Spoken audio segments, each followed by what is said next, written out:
17 ta' Ottubru 29 ħadd ta' żmien ta' matul is-sena. Nilqakom għal Quddiesa tal-Ħadd mis-Santwarju tal-Madonna tal-Mellieħa fejn matula l-Arċisqof Charles Xikluna illum se jagħti bidu għal proċess ta' tħejjija min-naħa tal-Arċidjoċeżi ta' Malta lejn is-Sinodu tal-Isqfijiet.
tal-Ispirtu Santu il-paċi magħkom.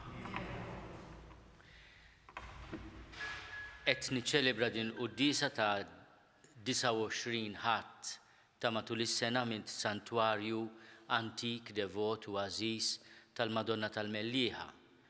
Forsi l-eqdem Santwarju Marjan li hawn fil-Gżejjer Maltin. U missirijietna fuq is-saqaf ta' dan l-ar, għax dil-biċċa kienet ar antikissimu, pinġew ukoll grupp ta' Isqfijiet. Tradizzjoni tgħid li fis-seklu 5 grupp ta' Isqfijiet ġew Malta u konsagraw dan l-ispazju, dan l-ar li kien dejjem marbut mad-devozzjoni lejn il-Madonna, lejn Ġesu. Il-Papa Franġisku xtaq li aħna l-Isqfijiet fid-djoċeżijiet tagħna llum ninaqdu miegħu u inkomplu nimxu flimkien bħala poplu ta' Alla, imma mod speċjali millum sal-2000 sa' Ottubru, jiġifieri sentejn oħra, 2023, nagħmlu mixja partikolari, nitolbu ħafna d-don tal-Ispirtu Santu, nisemgħu il-xulxin, niltaqgħu nkunu viċin xulxin biex naraw Alla xi jrid minna bħala Knisja, bħala poplu. U peress li s-Sinodu tal-Isqfijiet huwa grupp ta' Isqfijiet madbrin madwar il-Papa u aħna qegħdin taħt id-del tal-Omm huwa tajjeb li nibdew u nkomplu din il-mixja. Aħna wara kollox id-djoċeżi tagħna bdiet din il-mixja fl-2019. U nissuġġerilkom titlu fil-website ta' dioċesi knisja.mt sibu anke spazju dedikat għal din il-mixja li semmejnija Knisja waħda vjaġġ wieħed, imma ukoll vjaġġ.knisja.mt u fih ukoll il-mixja l-proċess li nixtiequ nagħmlu flimkien. Ġifieri dak li xtaq il-Papa aħna diġà bdejnieh, imma ir-rieda tal-Papa tixprunana tagħmlilna kuraġġ biex din il-ħaġa inkomplu, anki għaliex dak li qed il-Papa u dak li kien hemm fil-proċess li nedejna huma pratikament l-istess. Mhux għax il-homework għamminnih kollu. U fil-bat fil-bidu tal-Quddiesa jew nitolbu maħfra ta' kemm il-darba aħna fit-toroq tagħna tal-ħajja u fil-mixja tagħna flimkien ma jkonniex dik il-ħeġġa li jrid il-mulej. Nistqar l-Alla li jista' kollox u lilkom ħuti li nadnibt ħafna bil-ħsieb, bil-kliem, bil-emil u bil-ħallejt mirijieti. Ħtija tiegħi, bl-akbar ħtija tiegħi. Għalhekk nitlob lill-Mqazza Marija dejjem Verġni, lill-Anġlu l-Qaddisin kollha u lilkom ħuti biex titolbu għalija lill-mulej Alla tagħna. Eħenna lina Alla li jista' kollox jaffrinna dnubietna u jwassalna għal ħajja ta' dejjem. Mulej ħnina, Kristu ħnina, mulej ħnina. Glorja l-Alla fil-għoli ta' smewwiet u paċi fl-art lil bnedmin ta' rida tajba. Infaħruk, inberkuk, nadurawk, natuk ġieħ, irrodulek ħajra l-glorja kbira tiegħek. Mulej Alla, Sultan tas-sema, Alla Missier li tista' kollox, mulej Iben waħdini Ġesu Kristu, mulej Alla ħaruf talla bin il-Missier. Int li tneħħi d-nubiet tad-dinja ħenna lina. Int li tneħħi d-nubiet tad-dinja il-qatt tal-btana. Int li qiegħed fuq il-lemin tal-Missier ħenna lina. Għaliex int waħdek Qaddis, int waħdek mulej, int waħdek il-għoli Ġesu Kristu, mal-Ispirtu Santu, fil-glor tal-Missier Alla. Amen. Nitolbu. U Alla ta' dejjem li tista' kollox għamel li norbtu dejjem ir-rieda tagħna ma' tiegħek. U naqdu s-seta tiegħek b'qalb safja. Bibnek Ġesu Kristu Sidna li hu Alla u miegħek jgħix u jsaltan flimkien mal-Ispirtu Santu għal dejjem ta' dejjem.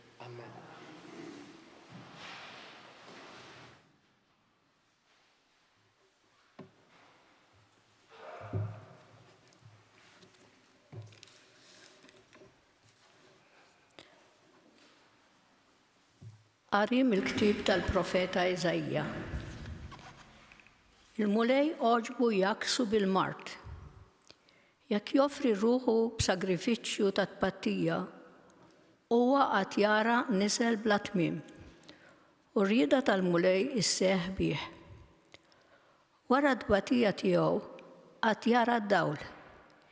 Jixba' bit-tarrif tiegħu. Il-qaddej il-ġust tiegħi jiġġustifika l-kotra u l-ħażen tagħhom jitabba bieħu. Il-kelma tal-mulej. Ħatkun it-tiba tiegħek fuqna mulej kif fiki it-tama tagħna flimkien. Ħatkun it-tiba tiegħek fuqna mulej kif fiki it-tama tagħna.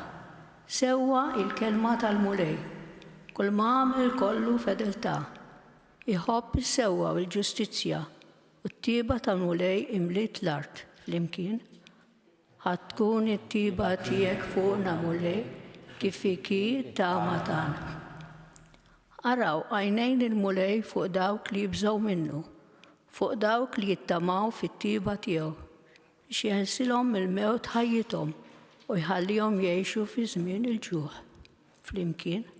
Ħatkun it-tiba tiegħek fuqna mulej kif fiki t-tama tagħna.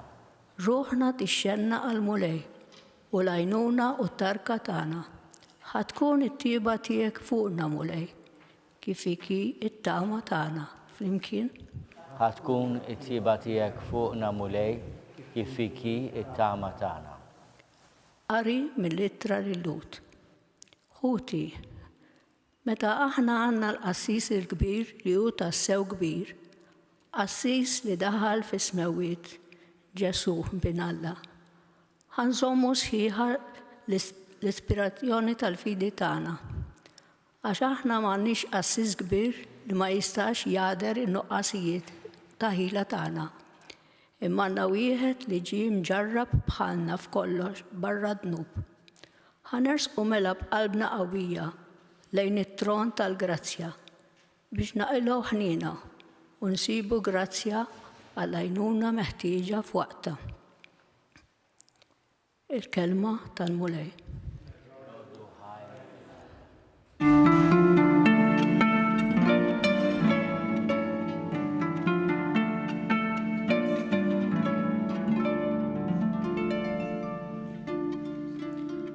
Alla sejħilna permezz tal-Evanġelju biex niksbu il-glorja ta' Sidna Ġesu Kristu.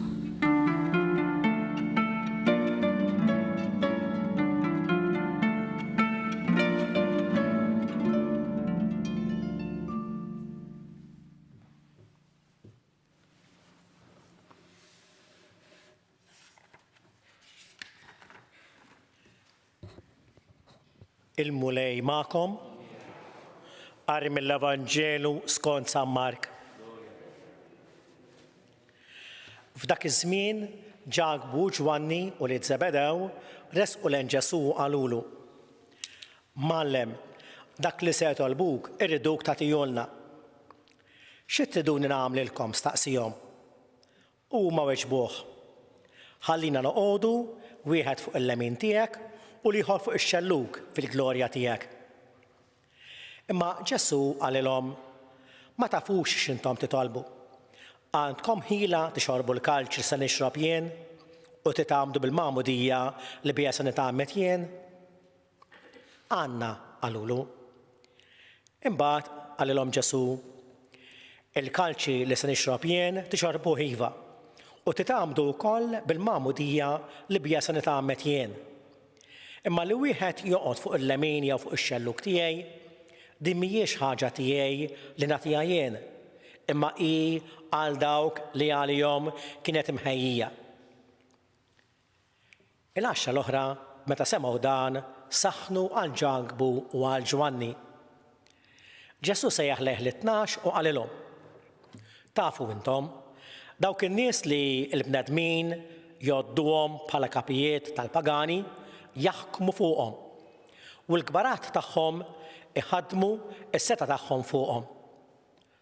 Fostkom m'għandux ikun hekk, imma min irid ikun kbir fostkom għandu jkun għaddej tagħkom. U min irid ikun l-ewwel fostkom għandu joqgħod il-sir ta' kulħadd. Għax hekk ukoll bin il-bniedem u ma ġiex biex ikun moqdi, imma biex jaqdi u biex jagħti ħajtu fid-dwar kotra. Il-kelma tal-mulej.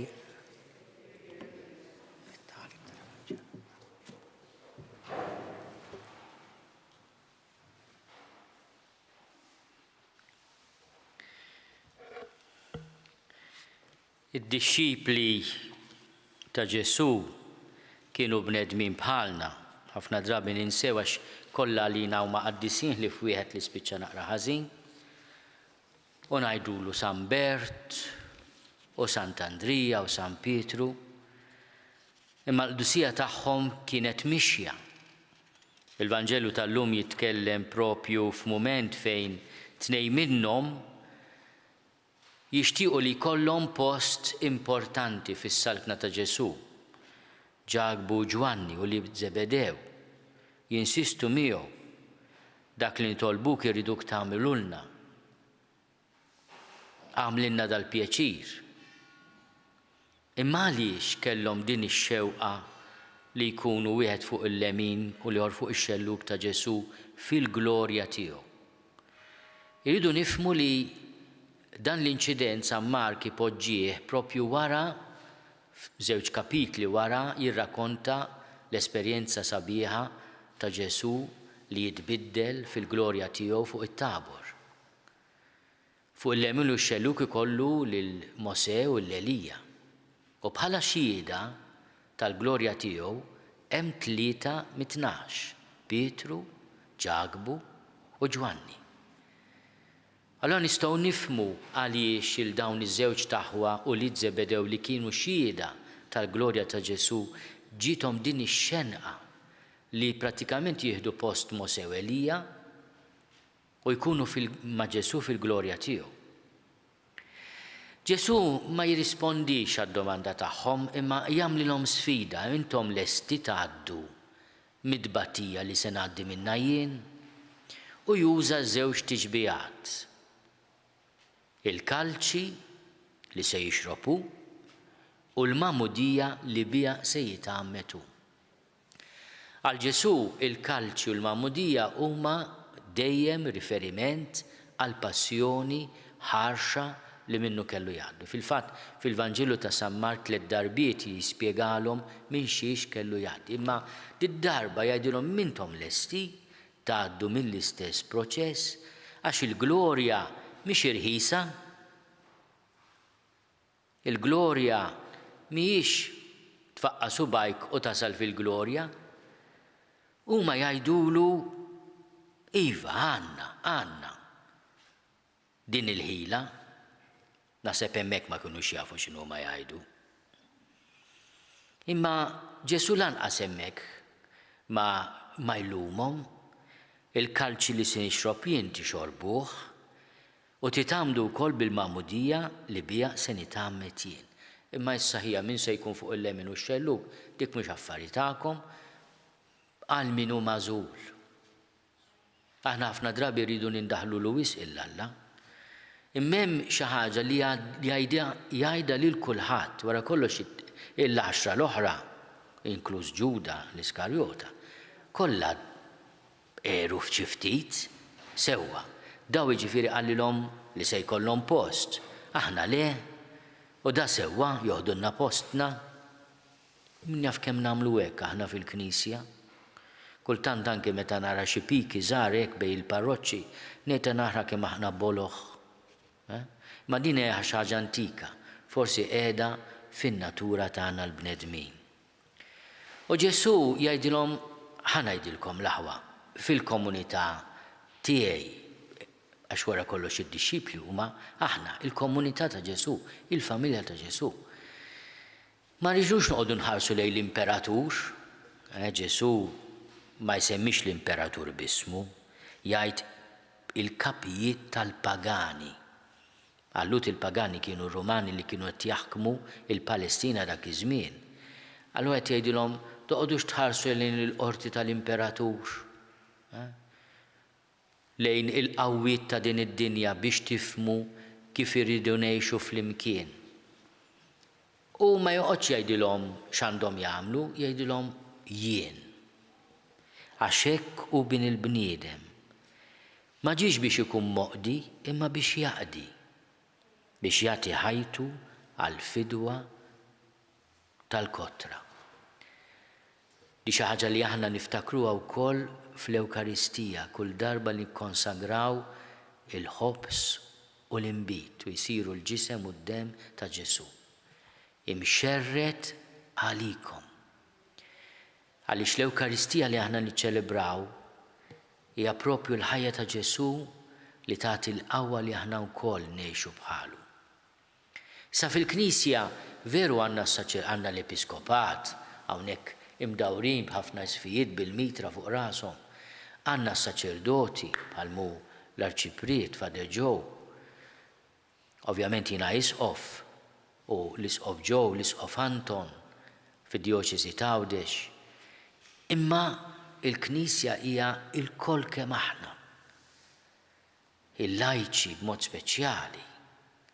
Għaliex u l-Papa jisħaq fuqha din tal-im tal-Konċilju Vatikan it-Tieni, la oħra kbira tal-Isqfijiet.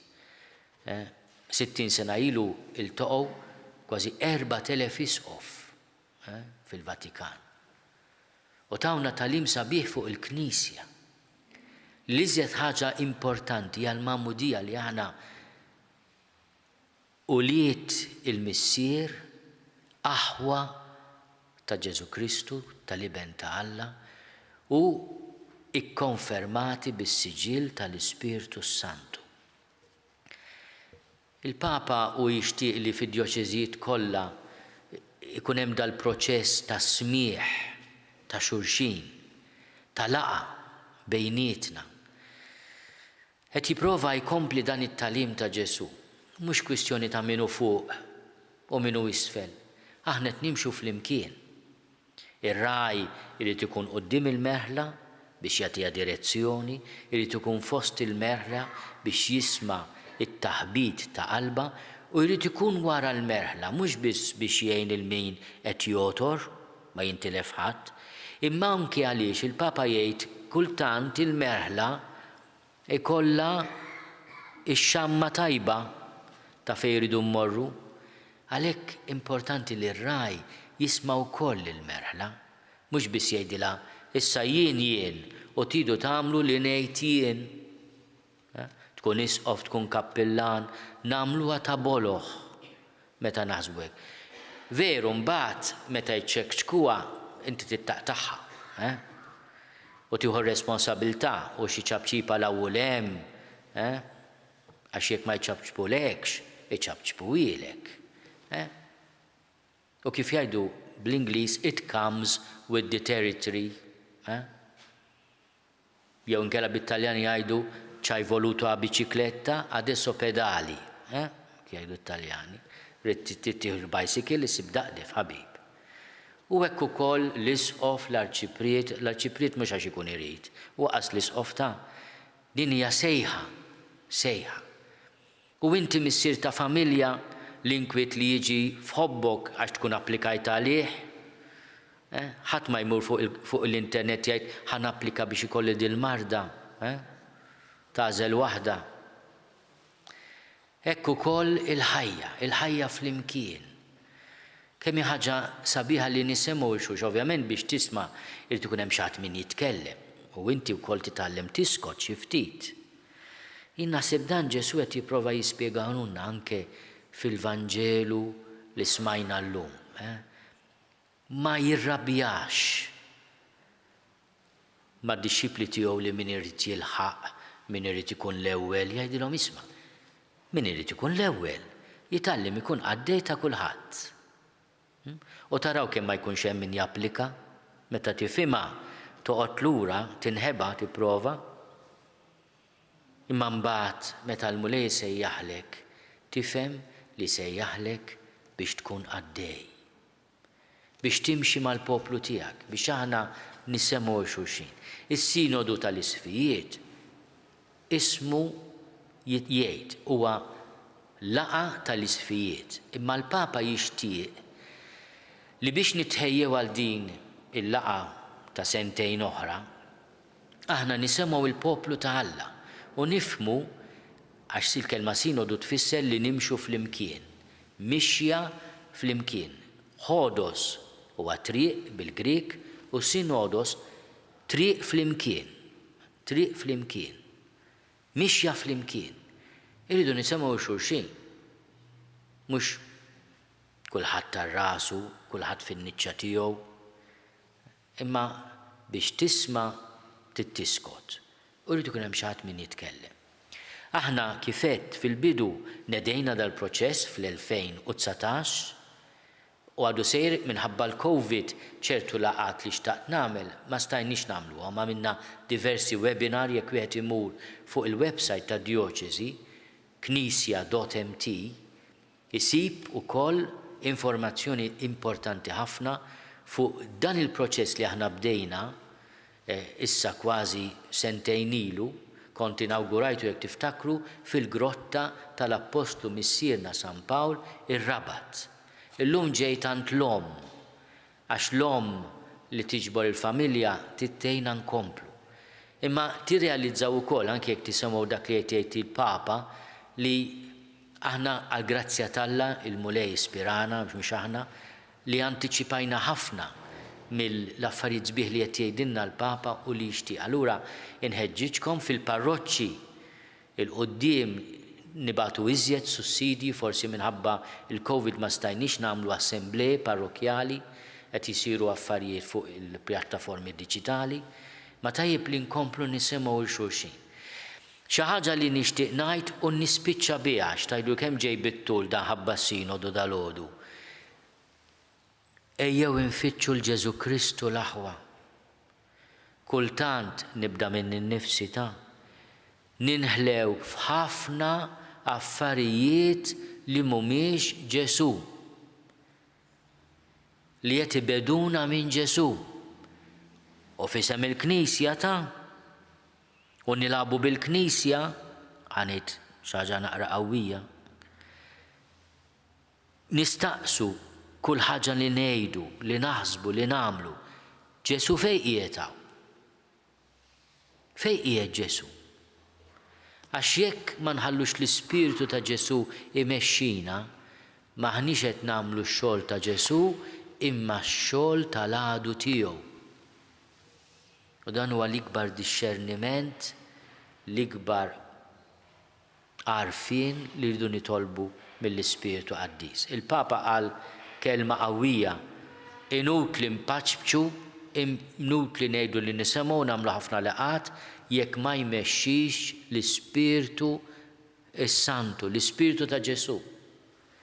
U għalhekk dan is-Santwarju għażiż tal-Madonna tal-Mellieħa jiena nitlob din il-grazzja kbira mhux biss għalina f'Malta, mhux biss pajjiżna Malta Għawdex, imma wkoll għall-Knisja kollha nitolbu l-interċessjoni ta' Marija għall-Papa, għall-Isqfijiet, għad-djoċeżijiet kollha tad-dinja, għall-Knisja kollha biex dak li jrid minna l-mulej narfuh u nagħmluh. Jiena nemmen f'Alla wieħed il-Missier li jista' kollox, li ħalaq is-sema u l-art, dak kollu li jidher u dak li ma jidirx. U f'Mulej wieħed Ġesu Kristu, Iben waħdini ta' Alla, imnissel minn Missier qabel kull żmien. Alla minn Alla, dawl minn dawl, Alla veru minn Alla veru, imnissel mhux magħmul, natura waħda mal-Missier u bih sar kollox. Niżel mismewwiet għalina l-bnedmin u għall-fidwa tagħna. U ħal-ġisem bis-seta tal-Ispiritu Santu minn Marija Verġni u sar bniedem.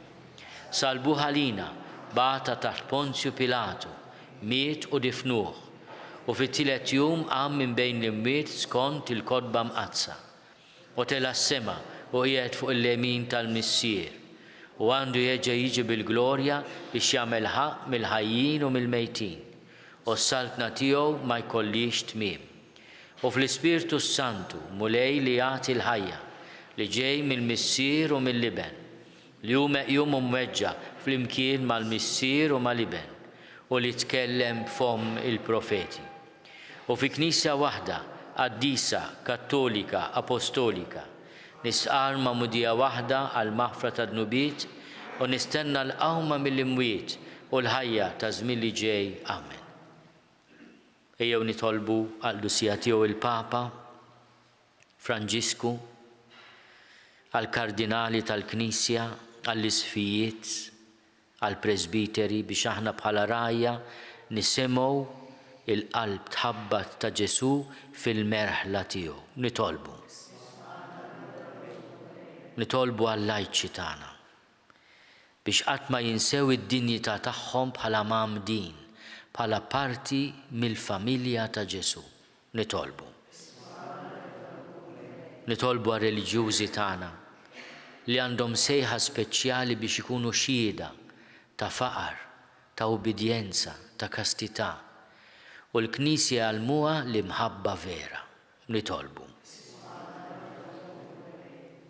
Nitolbu għaż-żgħażagħ tagħna biex huma jkunu parti minn din il-mixja li tagħti tama, tagħti fejqan u tagħti sens lil ħajja.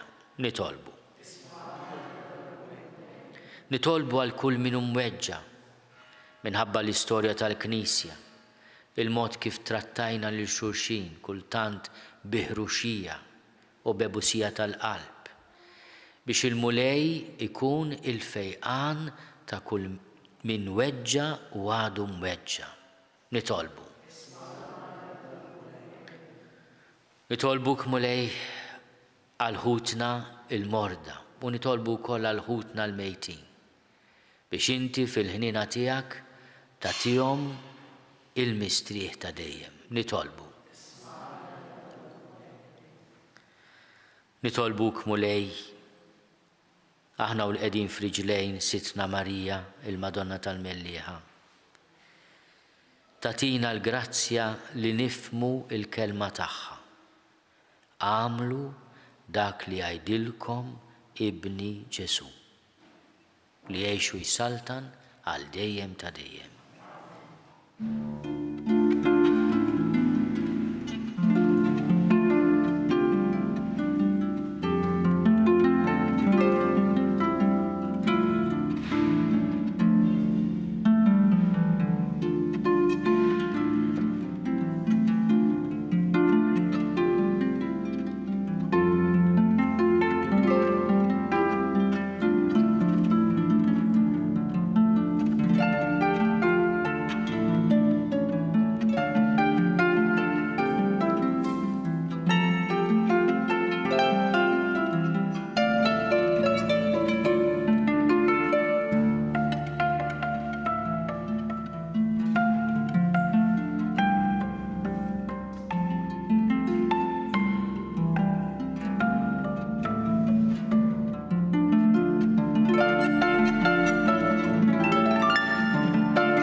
Itolbu ħuti biex is-sagrifiċċju tiegħi u tagħkom ikun joġob lill-Alla l-Missier li jista' kollox.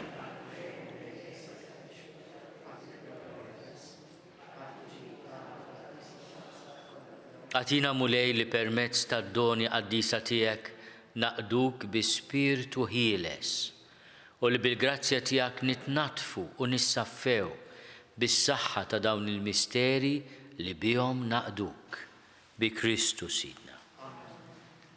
Il-mulej ma'kom. Nerfgħu lubna l-fuq. Niżuħaj lill-mulej Alla tagħna. Sewa u xieraq tas-sew mulej missier Quddies Alla ta' dejjem li tista' kollox. Tajjeb u taġi tas-salvazzjoni tagħna li dejjem u kullimkien irrodulek ħajr. Għax bid-demm ta' ibnek u bil-qawwa tal-Ispiritu Santu erġajt ġbart miegħek lil uliedek li dnub kien xerret u biet minnek.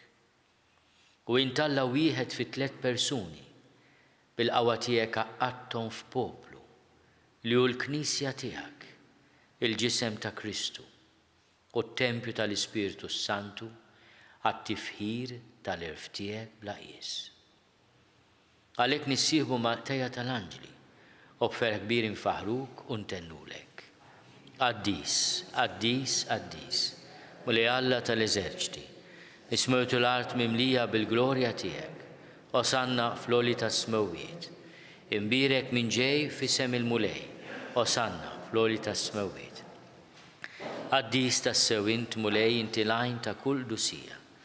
Ħaddes għalhekk nitolbuk dawn l-offerti bil-barka tal-Ispirtu tiegħek biex isiru għalina il-ġisem u d-demm ta' Sidna Ġesu Kristu.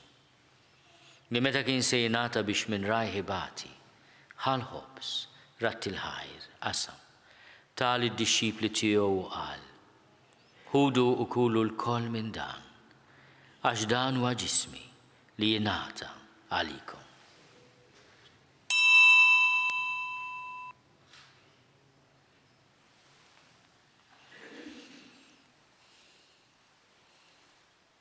Bekk ukoll wara l-ikla ħal-kalċi, reġa' il-ħajr. Tal id-dixxipli tiegħu qal, ħudu u jxorbu minnu l-koll, għax dan huwa l-kalċi ta' demmi tal-patt il-ġdid li jibqa' għal dejjem. id-dem li jixxerret għalikom u għal-bnedmin kollha għal-maħfra ta' dnubiet. Għamlu dan tifkira tiegħi.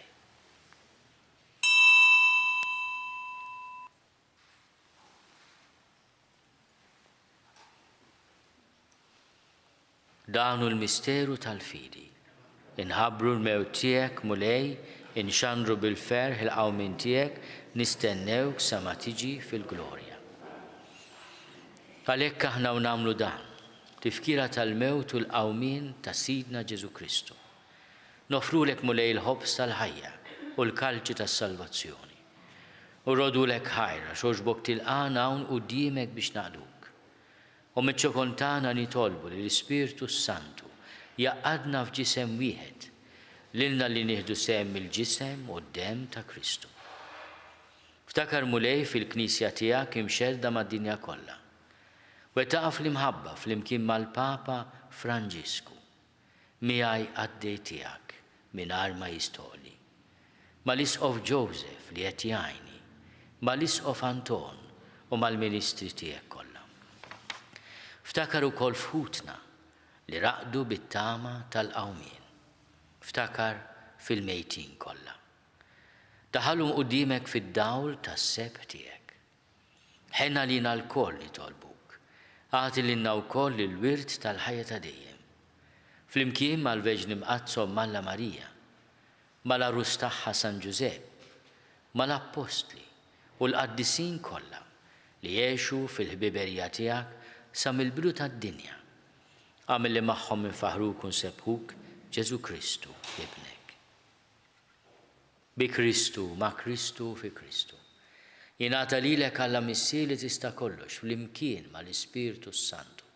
Kull ġieħu glorja għal dejjem ta' dejjem. Ejjew nitolbu. Kif għallimna ridna nagħmlu liben ta' Alla, Ġesu, għas-salvazzjoni tagħna. Missierna li inti fis-smowiet jitqaddes ismek, tiġi saltnatek, ikun li tritin kif is-sema hekk fl-art. Ħobżna ta' kuljum għatina llum, aħfrilna dnubietna palma naħfru l-minu ħati għalina. La ddaħħalniex fit-tiġrib, iżda eħlisna mid-deni. Eħlisna nitolbuk mulej minn kull deni. Għatina fit-tjiebu ħnina tiegħek il-paċi fi żmienna, biex inkunu ħielsa dejjem midnub u mħarsa minn kull inkwiet. Aħna nistennew u nittamaw il-għena u l-miġja tas-Salvatur tagħna Ġesu Kristu. Mulej Ġesu Kristu li għat lill-Apostli tiegħek. Inħallilkom is-slim, natikom is-slim tiegħi la tħares lejn dnubietna. Iżda ħares lejn il-fidi tal-Knisja tiegħek. Għatija slimu laqda li jint trid fiha, int li tgħix s-saltan għal dejjem ta' dejjem. Il-paċi tal-mulej tkun dejjem magħkom. Għatu l-paċi lil xulxin.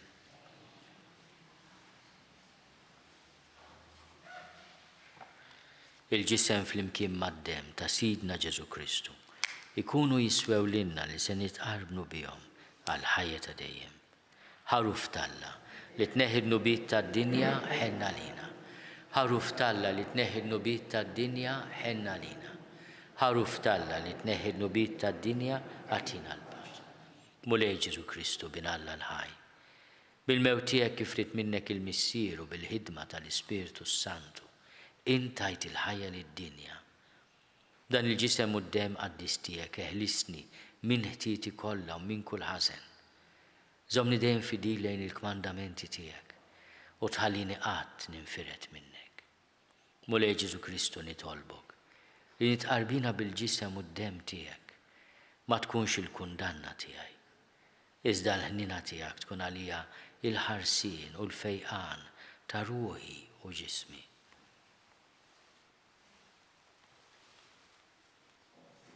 Danu l-ħaruf ta' Alla. Danu li neħid nubiet ta' dinja, ħenin dawk li huma mistiedna għall-ikla tal-ħaruf. Mulej ma jistoqlix li tidħol taħt is-saqaf tiegħi, iżda biss kelma waħda u ruħi tkun infejn.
flimkien ngħidu it-talba għat-tqarbina tax-xewqa. Ġesu, jiena nemmen li inti tinsab ta' bilħaq fis-sagrament tal-Ewkaristija. Irrid inħobbok fuq kollox u fuq kulħadd.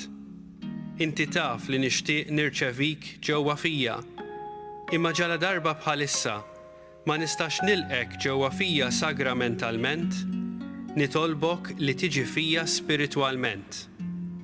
Ejja għandi, Ġesu tiegħi, biex jiena niġi għandek.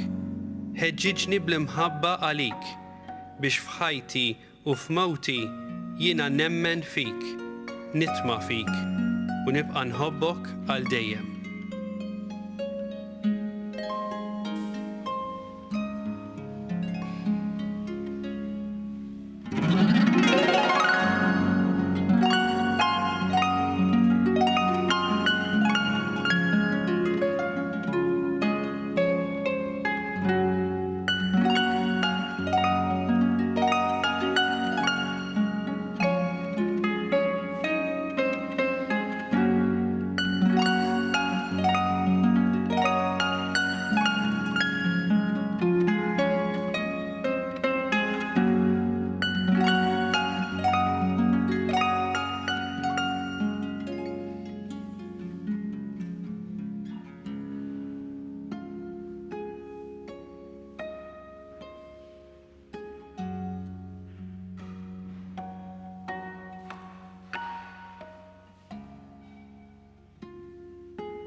Għamil mulejl bis-sem li nieħdu fis-sagramenti mqazza, nimxu l-qudiem fit-triq it-tajba hekk li nindew sewwa bil-ġid tal-art u nikbru fil-għerf bil-ġid tas-sema bi Kristu Sidna. Ejju ngħidu slima u Quddiesa u nafdaw dan il-proċess imniedem il-Papa fil-Knisja kollha taħt il-ħarsien ta' Sitna Marija. Slima għalik, Marija, bil-grazzja mimlija, il-mulej miegħek. Imbirka inti fost in-nisa, imbirek il-frott tal-ġuf tiegħek Ġesu. Quddiesa Marija Omm Alla, jitlob għalina mid-inbin, issa u fis-sija tal-mewt tagħna. Amen.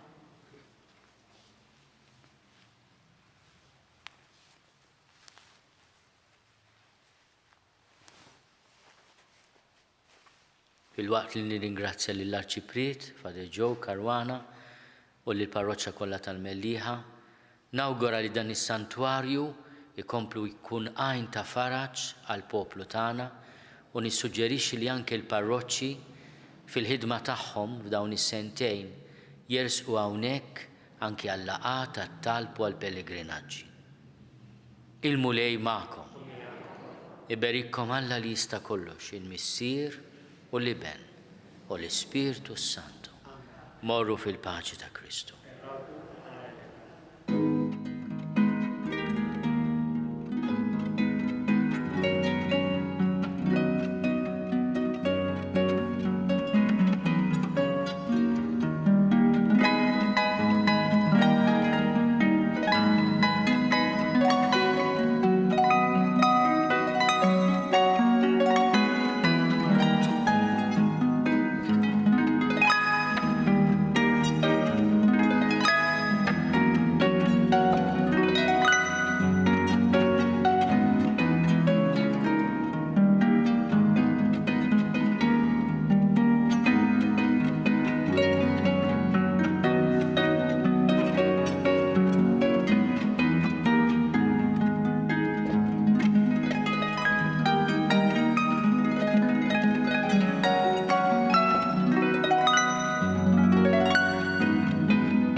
Naslu fit-tmiem din il-Quddiesa tal-ħadd mis-Santwarju tal-Madonna tal-Mellieħa. Qabel intemmu din ix-xandira nfakkarkom li kull min jixtieq jgħin lill-Arċidjoċeżi ta' Malta jista' jagħti donazzjoni billi jidħol fuq il-website knisja.mt/donazzjonijiet. Flimkien inkomplu nitolbu għas-saħħa tal-poplu tagħna u għal dawk il-persuni kollha fil-bżonn. Nawguralkom il-kumplament tal-ħadd it-tajjeb.